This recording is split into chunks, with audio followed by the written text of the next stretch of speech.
And splashdown. Crew 9 back on Earth. And SpaceX Freedom, splashdown. Good main release.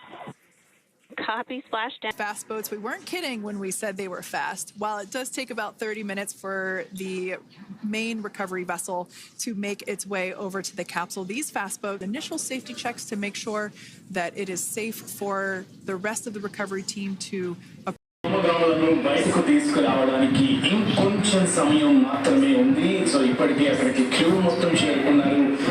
వారిని బయటకు తీసుకురావడానికి ఏర్పాట్లన్నీ చేస్తున్నటువంటి దృశ్యాలను మనం స్క్రీన్ మీద చూస్తున్నాం. సో నలుగురు వ్యోమగాముల్ని అక్కడి నుంచి స్పేస్ స్టేషన్ కి తరలించనున్నారు. దానికంటే ముందు ఒక జాన్సన్ ఇన్స్టిట్యూట్ లో వైద్య పరీక్షలు నిర్వహించుకున్నారు. హ్యూస్టన్ కి ఫ్లోరిడాలో ఇప్పుడు ఆ క్యాప్సూల్ ఉంది. అక్కడి నుంచి కూడా హ్యూస్టన్ కి తరలిస్తారు. హ్యూస్టన్ కి తరలించిన పరిస్థితి ఉంది. అయితే వ్యోమగాములు నలుగురు కూడా ఆనందంతో చేతులు ఊపడం కూడా మనం చూసాం. సో అందరూ కూడా షేక్ హ్యాండ్స్ టైప్ లో అందరూ హాయి చెప్పడం చూస్తున్నాం.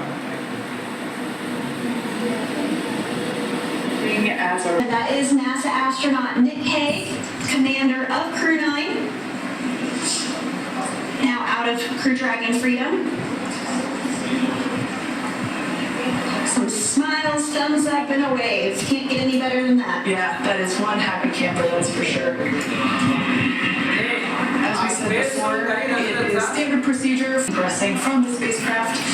We basically help them move off of the recovery deck and into the private medical quarters for their initial consultation with the SpaceX flight surgeon.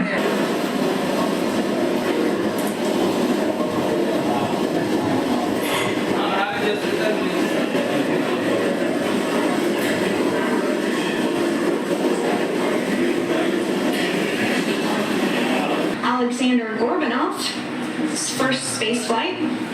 Astronaut Nick Hague. Looks like we're getting some cheers and clapping on board as Alexander is, once again, big smile.